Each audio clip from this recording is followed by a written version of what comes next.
Cristo se transfigura ante tres de sus discípulos y aparecen Moisés y Elías conversando con él, etc.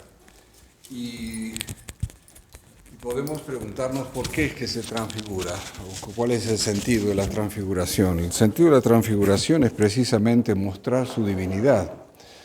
O sea, Cristo les muestra a sus discípulos amados, a sus predilectos, los confirma en la divinidad.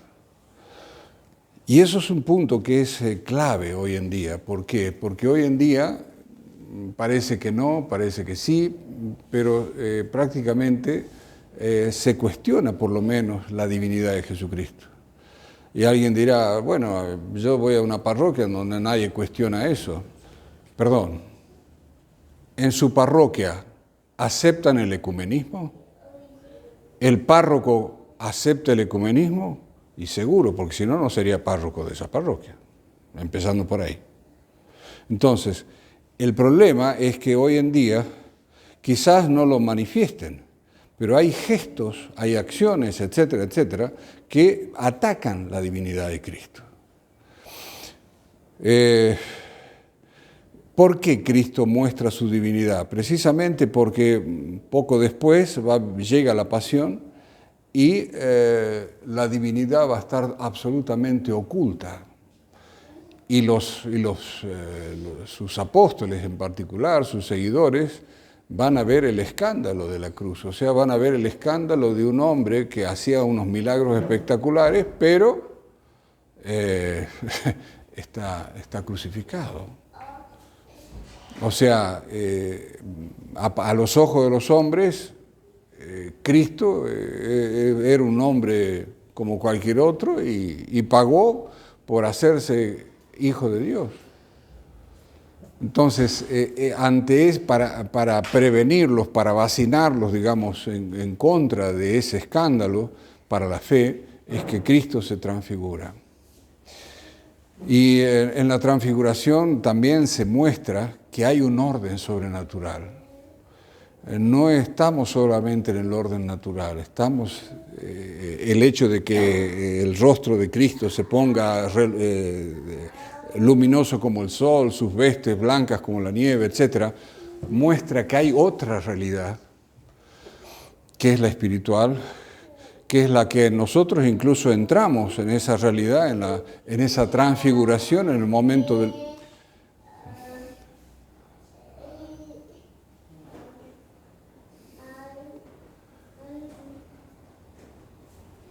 Obrigado.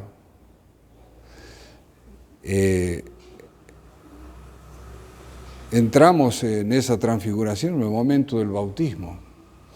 Con el bautismo se penetran en nuestra alma las tres virtudes teologales, fe, esperanza, caridad.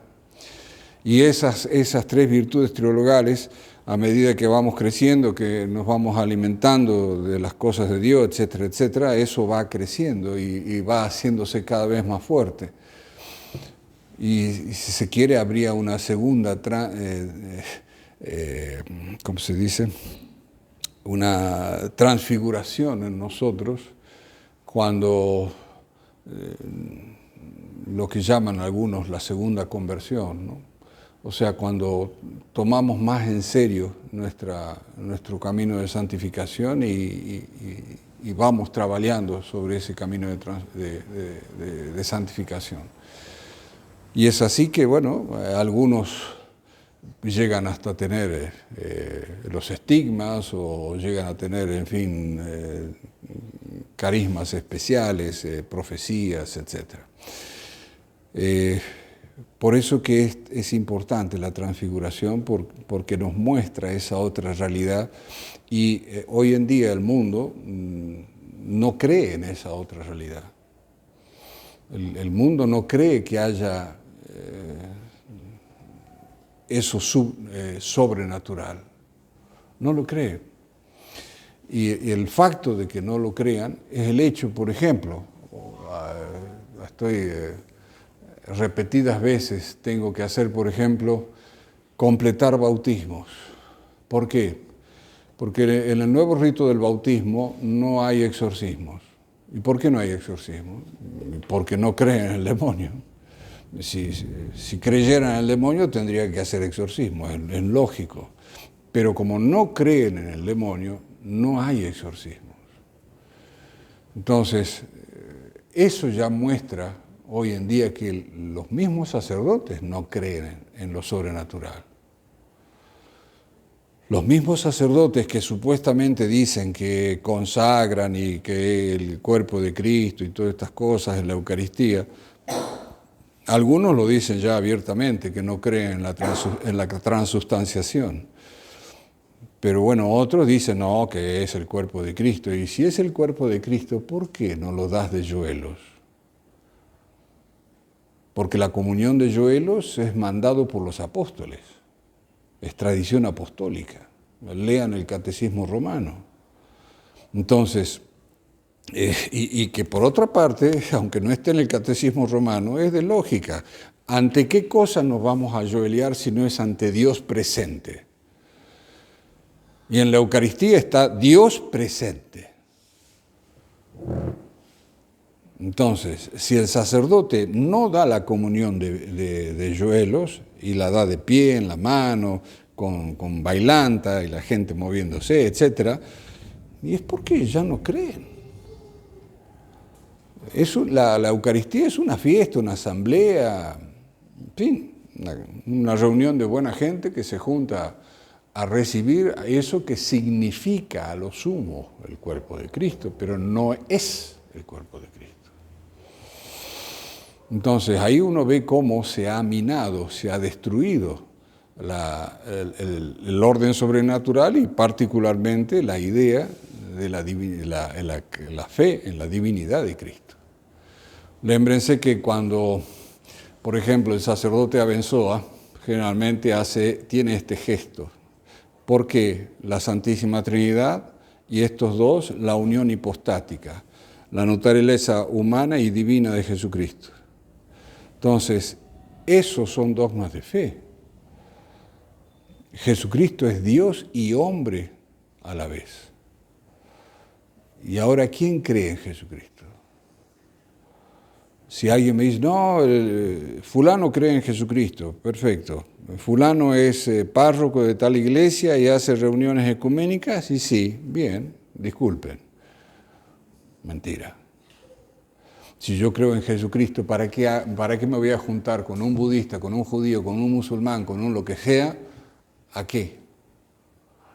Si yo me reúno con ellos es para decirles, señores, conviértanse a Jesucristo o conviértanse a la Iglesia Católica, si no se van al infierno. Pero no se reúnen para eso. Se reúnen para hacer solidaridad, tender puentes, como dice Bergoglio, en fin, ese tipo de cosas que no llevan a la conversión de ninguém. Al contrario, llevan a la pérdida de fe de los pocos que queden. Entonces, debemos insistir, marcar, poner el acento en la divinidad de Cristo.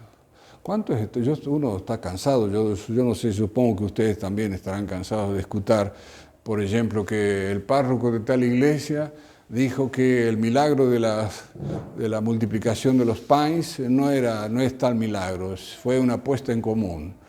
¿Así? ¿Y por qué el Evangelio narra una puesta en común?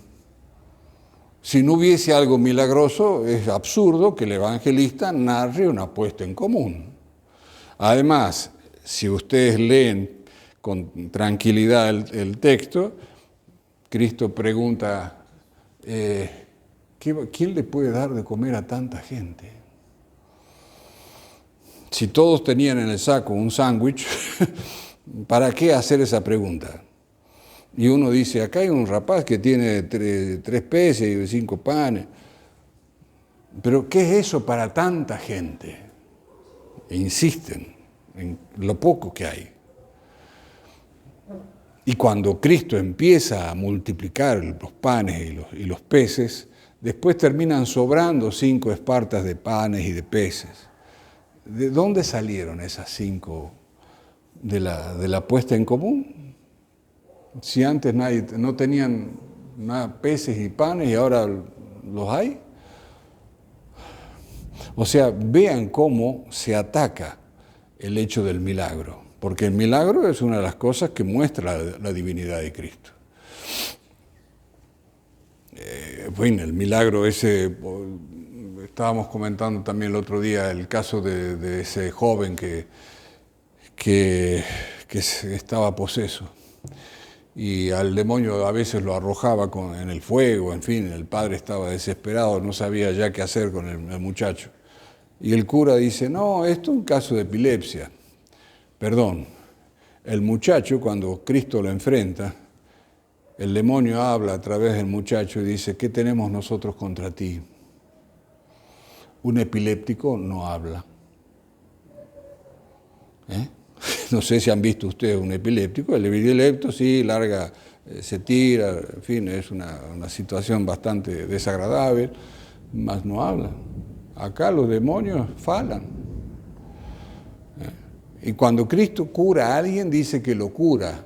Cuando Cristo dice que saca un demonio, dice que saca un demonio. O sea, hace la distinción entre curación y exorcismo.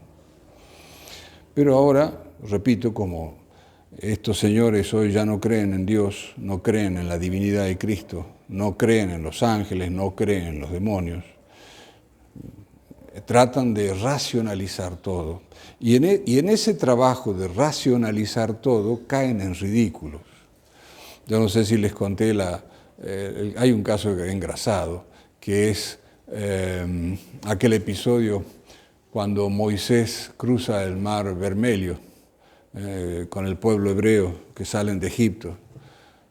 Y Moisés dice que toca con su vara el mar y el mar se abre y forman una pared de agua a la izquierda, otra a la derecha, y por un camino estrecho, de a uno van pasando los hebreos, cruzando hacia la península del Sinaí. Y cuando terminó de pasar el pueblo hebreo, llega el ejército del faraón, y claro, el ejército del faraón se mete también por donde pasaron los hebreos. Y Moisés, viendo que venía el ejército, volvió a tocar con su vara y las aguas vuelven a su lugar. Y no quedó ni uno del ejército del faraón. Creo que es el Éxodo capítulo 20. Bueno, engrasadísimo, porque si ustedes buscan una Biblia modernista, buscan la explicación de ese episodio, ¿y qué van a encontrar? Dicen, no, en realidad lo que pasó, dice, hay un viento en el Sahara que se llama el Simón, ¿no? Dice, hay un viento en el desierto que se llama Simón, que es un viento muy fuerte. Entonces lo que pasó es que el viento fue tan fuerte que dividió las aguas. Entonces por eso los hebreos pudieron pasar y después dejó de soplar el viento y las aguas volvieron, etc. Primer detalle. La Escritura dice que al dividirse las aguas, se formaron paredes de agua, derecha y izquierda, paredes, no que el viento consiguió desplazar un poquito el mar, paredes. Número 2, si el viento fue tan fuerte que consiguió dividir el mar, cuéntame cómo es que hicieron los judíos para pasar a pie enjuto, dicen, uno detrás de otro, hasta la otra orilla. Si vos te pones en la boca de un huracán, no creo que pases a ninguna parte. Te van a ir a buscar por los aires. O sea, es absurdo. Claro, pero parece que la gente no piensa. O sea, tratan de justificar, de racionalizar el milagro y al final el milagro que racionalizan es más milagro que el milagro. Porque explícame cómo consiguieron pasar con un huracán en medio del Mar Rojo. Los judíos estarían dando vueltas en el aire todavía. Tonterías. Pero el asunto es que la gente no crea en lo sobrenatural.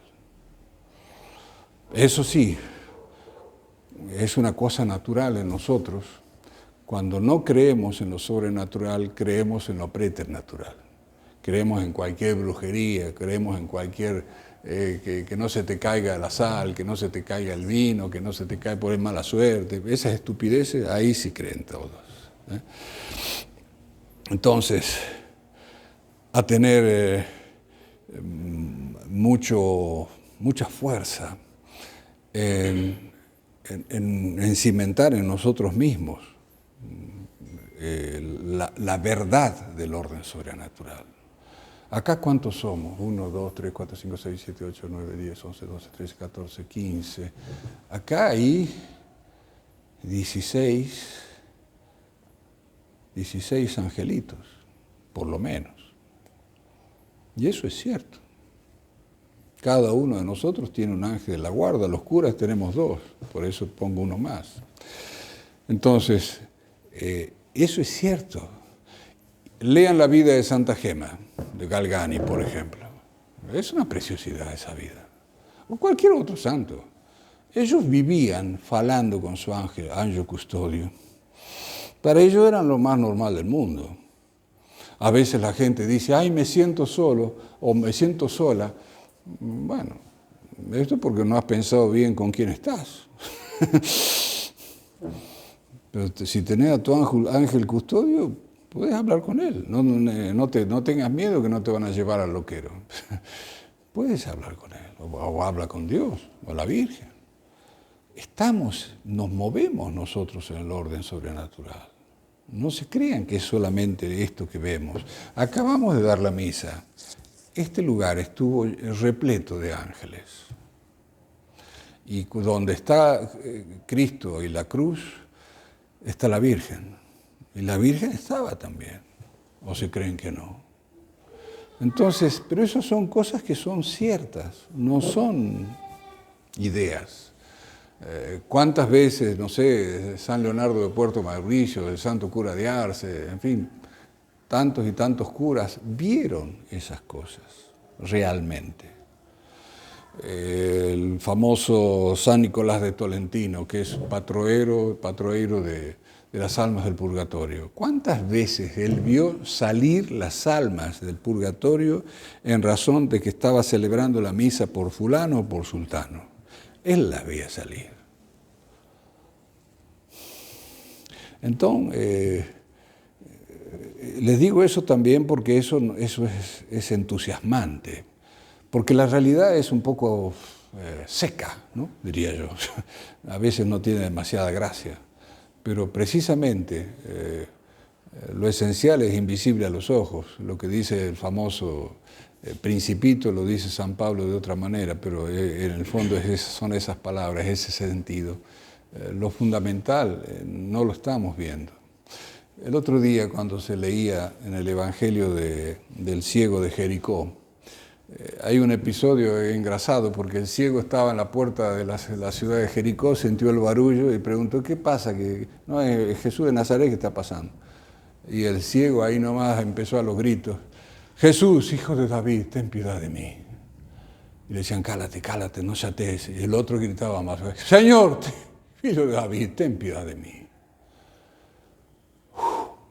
Y Cristo se para y lo traiga. Y le hacen una pregunta que suena obvia. Le dice, ¿qué quieres que haga? ¿Qué quieres que te faz? Es ciego, ¿no? ¿Qué va a querer? Pero la hace a propósito la pregunta. ¿Por qué?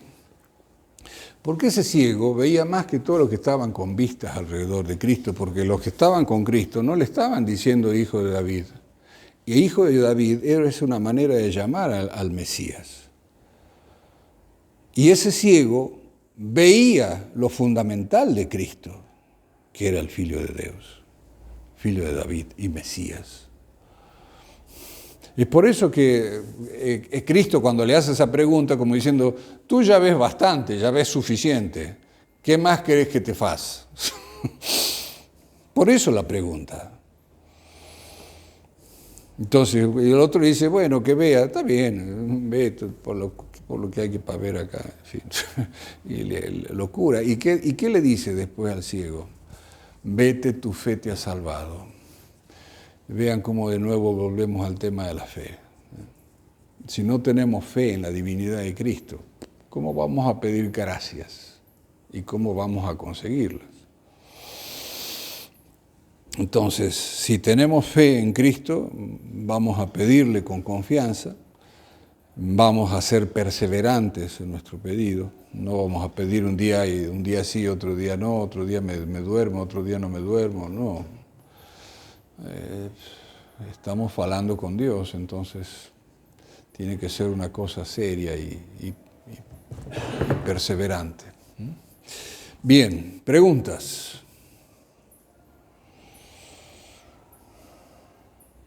Eu vi um comentário que uma vez eu vi, aliás, uma explicação para uma daquelas pragas do Egito, se não me engano, a terceira, não sei, do mar se transformando em sangue, né? Aí eles falaram que foi uma proliferação de uma alga que solta uma tinta vermelha, só para não falar, né? Siempre hay alguna explicación. Claro, los ateos, entre otras cosas, dicen que los milagros son cosas que hasta el día de hoy no las podemos explicar racionalmente, pero que tarde o temprano se van a explicar. Está bien, esperate.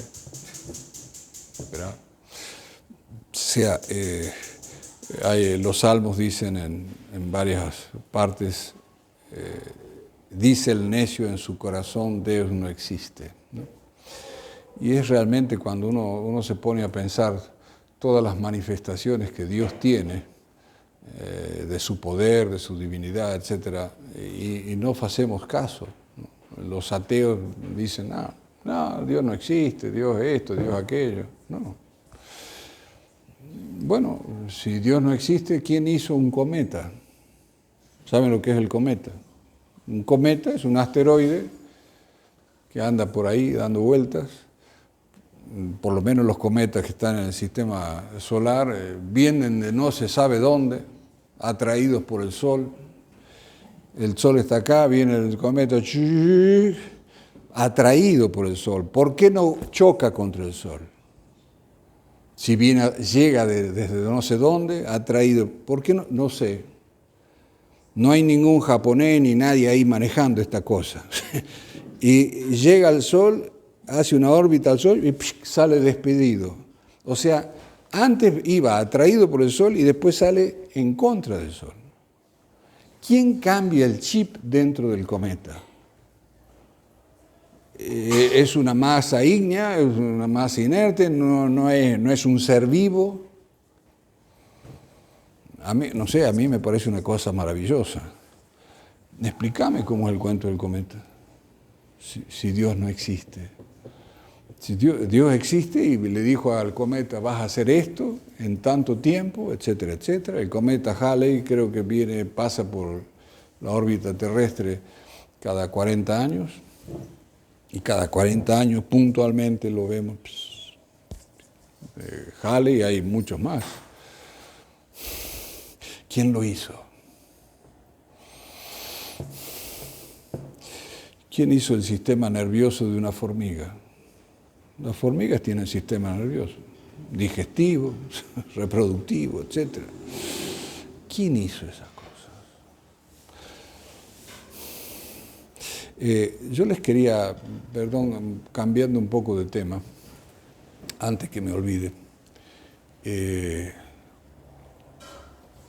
yo no sé si están al tanto de hace cosa de 15 días o 20 días atrás, aviones de caza norteamericanos y canadienses supuestamente derribaron 2 ovnis. Y también se vieron ovnis en Uruguay, se vieron ovnis por aquí en Brasil, en todas partes también ovnis. Bien. Yo les quiero comentar, y eso lo pueden ver ustedes, dentro de la agenda, de los planes famosos de la Agenda 2030, está la supuesta invasión ovni. ¿Y la invasión ovni para qué? Para justificar un gobierno mundial que se una en defensa del planeta en contra de los extraterrestres. Parece toda una cosa de ciencia ficción, pero no se crean. ¿Y cómo van a ser? Yo no sé si han escuchado hablar del famoso Blue Beam, sería la traducción, se llama rayo azul. Es una cuestión técnica, creo que la manejan a través incluso de satélites, que te proyectan a pleno luz del día, por ejemplo, te proyectan una ballena nadando en el aire. Una ballena. Y vos ves una ballena nadando en el aire. ¿Cómo lo hacen? No lo sé. Pero lo hacen. Están filmados, en fin. Las primeras cosas que yo vi que me espantaron fue en los Juegos Olímpicos de Seúl, en Corea del Sur. Está el estadio, no sé si alguien lo vio a eso, está el estadio de fútbol o de los Juegos, y se ve un dragón sobrevolando el estadio. Y uno sabe que no hay dragones, pero vos ves un dragón y toda la gente vio un dragón. ¿Cómo lo hacen? No sé. Pero todo eso es ficticio. Entonces, hay una técnica que la están dominando. Si hacen volar un dragón, imagínate que hacer volar platillos voladores es cosa menor, ¿no? Es cosa más simple. Entonces, eso se hace. Eso es posible. Y les digo porque cuando empiecen a brincar a platitos voladores y que los están atacando, ustedes quédense tranquilos que eso no existe. Es todo para sembrar un poco el pánico, etc. El otro tema también que me pareció interesante comentar, me pasaron el dato y después lo confirmé con varios médicos y algunas mamás de familia que me dijeron que así era. No den a sus hijos, especialmente a los hijos varones, sucos de soya, porque el suco de soya tiene una sustancia X que inhibe la formación de testosterona, con lo cual, y uno los ve, ¿no? Yo creo que hay ejemplos a montones. Hay meninos que, en fin, no están muy bien desarrollados. Entonces, cuidado con el tema de la soya, porque yo creo que no es la soya en sí misma, sino porque hoy en día toda la soya es transgénica, y no solamente la soya transgénica, el millo transgénico, el trigo transgénico. Y cuando metemos la mano en la creación de Dios, terminamos fastidiando las cosas. Y por eso hay tantas enfermedades celíacos y cosas por el estilo. Bien. La gente que está en las élites dicen que no comen nada transgénico. Entonces, por algo será. Bueno, quejas, preguntas, sugerencias. Para só para as processões do modernismo, existem muitas que são falsas mesmo, porque supostos padres inválidos tiram o demônio dessas pessoas. Então, isso pode ser algum fenômeno parapsicológico mesmo que possa explicar? Sí, puede ser que sea parapsicológico. Supongamos, hay que ponerse a veces a pensar cómo actuaría el enemigo, ¿no? Supongamos que vos sos un cura de parroquia modernista y cae supuestamente enfermito, el diablo lo toma, supuestamente, capaz que te es un histérico y nada más, bien. Pero yo hago el show, lo tiro en el piso, hago que blasfeme, qué sé yo, alguna cosa así. Pero no necesariamente tengo que el diablo meterse en él. Lo toca un poco en la cabeza y punto. Y después vos le haces unos pases mágicos, decís unas oraciones y punto, y él queda como nuevo. El que ve ese show no se va más de tu parroquia, ¿eh? ¿Me entiendes? O sea, no se va más del modernismo. Y eso lo hacen también los protestantes. O sea, ¿hasta qué punto esa gente es posesa? Yo no sé si ustedes saben, pero para que un cura haga un exorcismo propiamente dicho, tiene que haber una serie de condiciones. Si vos me decís, fulanito está poseso, échale un exorcismo, yo no puedo hacer eso porque sí. Primero tengo que cerciorarme de que no haya una enfermedad nerviosa. Hay mucha gente con problemas nerviosos que me dice que ve diablos, y son esquizofrénicos, por ejemplo. Los esquizofrénicos hablan, tienen una de las características es que falan, ¿no? con alguien. Y claro, a vos podés creértelo al asunto. O sea, ¿cómo pruebo yo que hay una posesión? Cuando empiezo a ver que el poseso camina pegado a la pared vertical, bueno, ahí ya me pongo a pensar. Pero mientras yo no vea al poseso caminar como una mosca pegado al techo, no.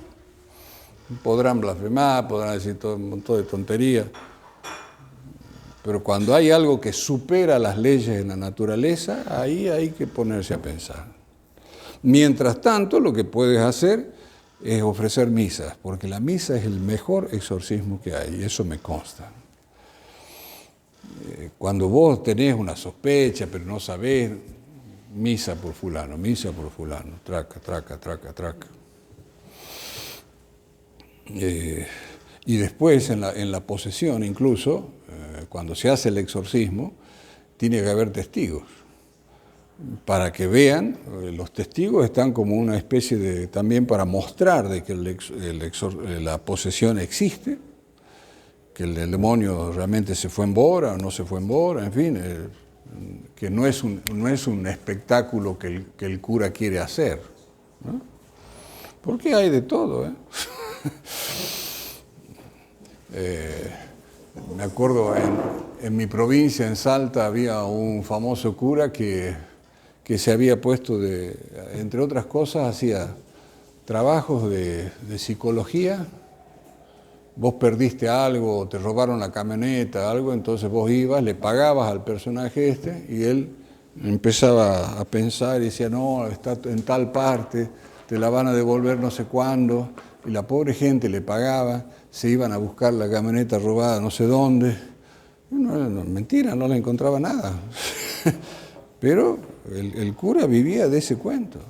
No, hay cosas espantosas que he visto. En fin. Outro tema, né?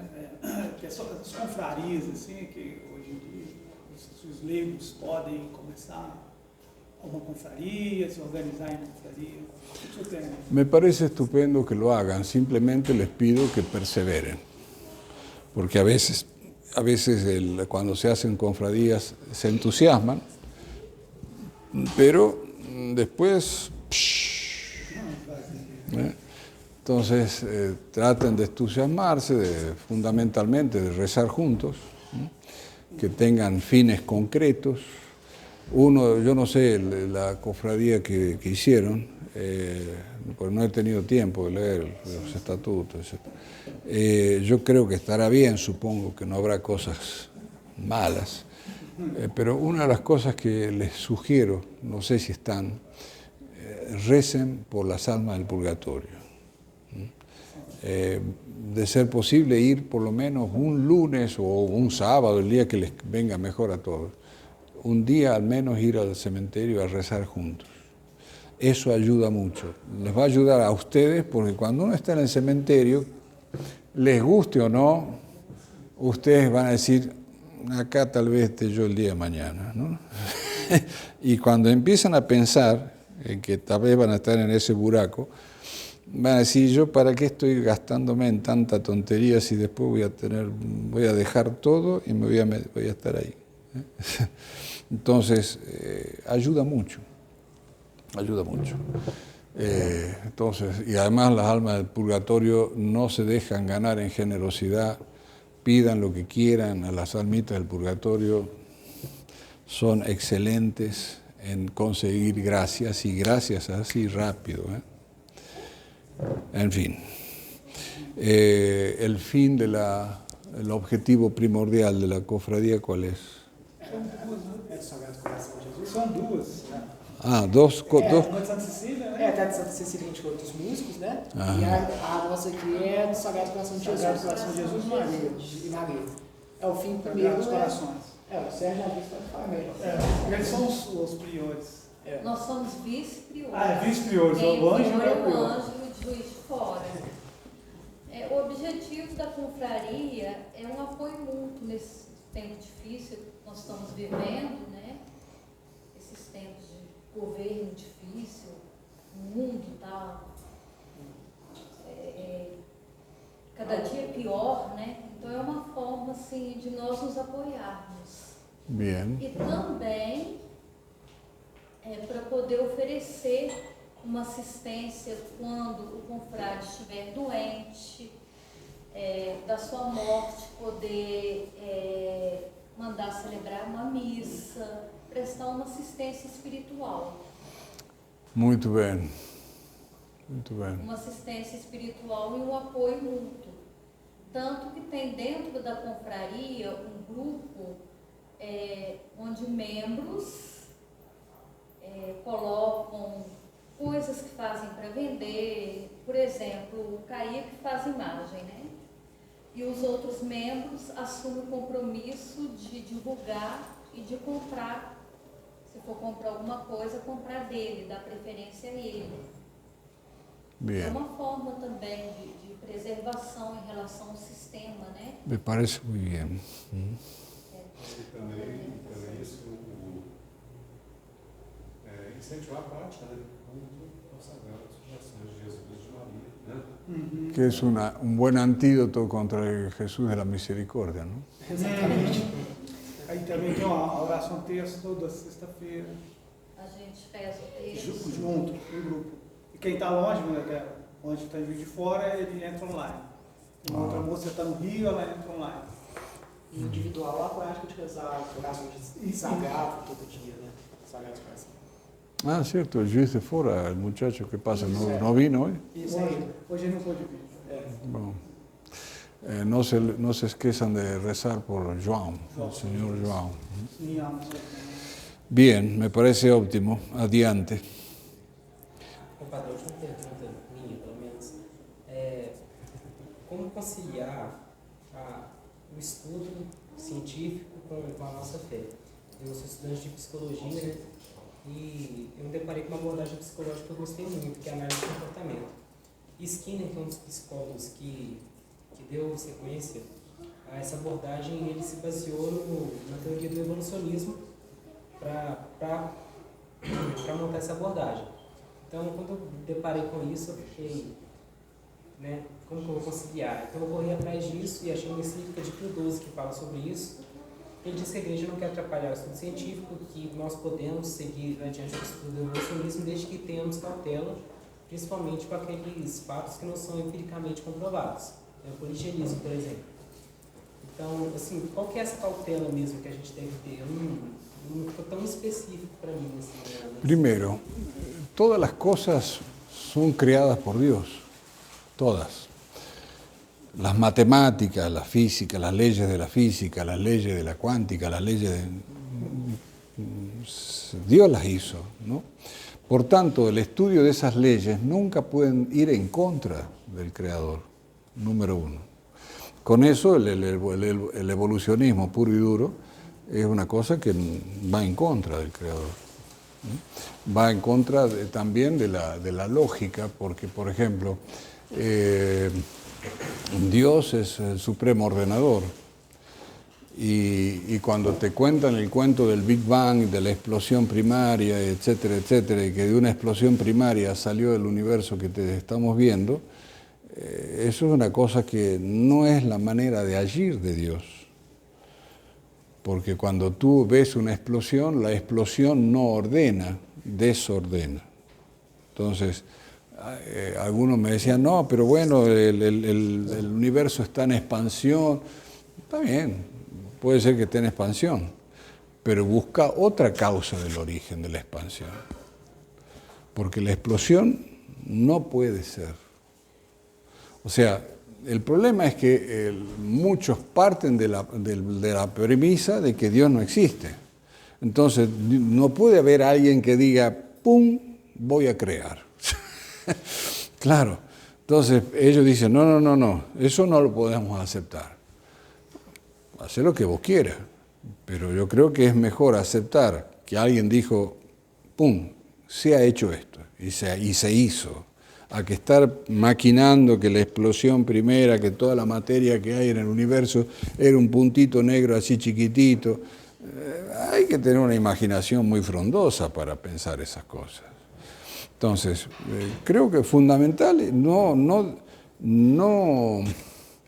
descartar que Dios crea, número uno.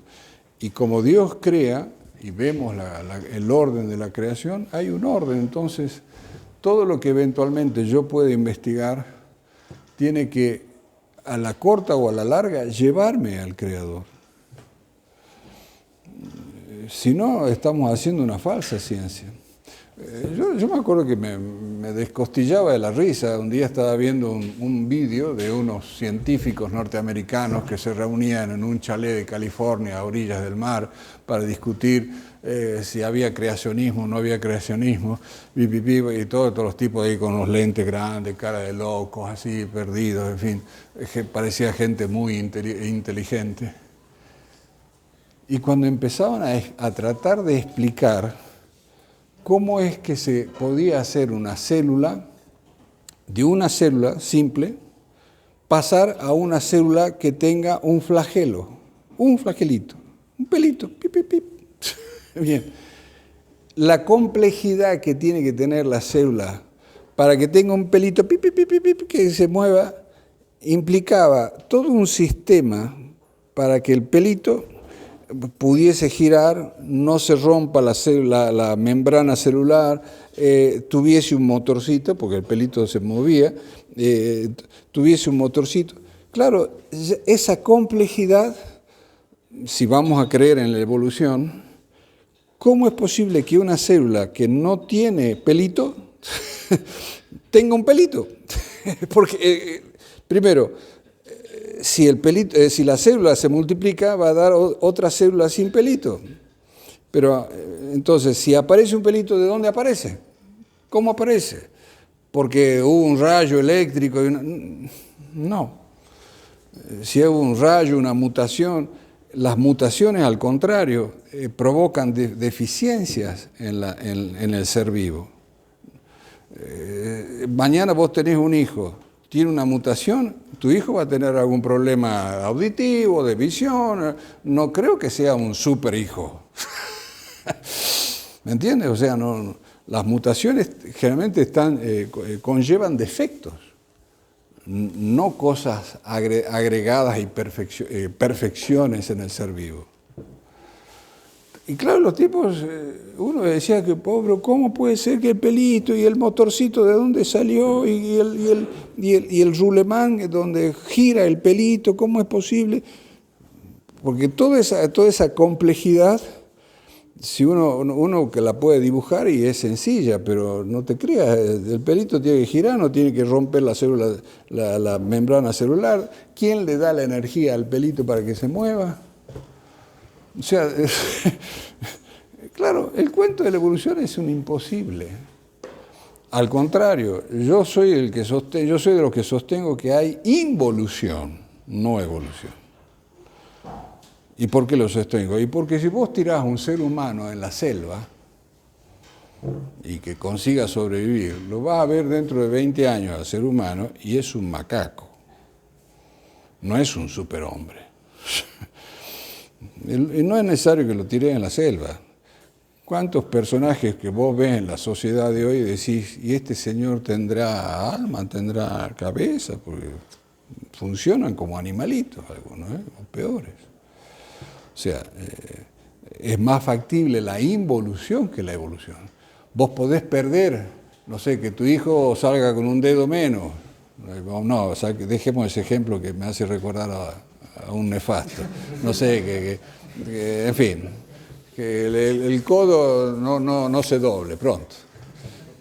Eso puede ser, o sea, una imperfección, pero no ganar algo. Tu hijo no va a salir con alitas, con asitas. ¿Por qué? Porque el padre y la madre no tienen asas.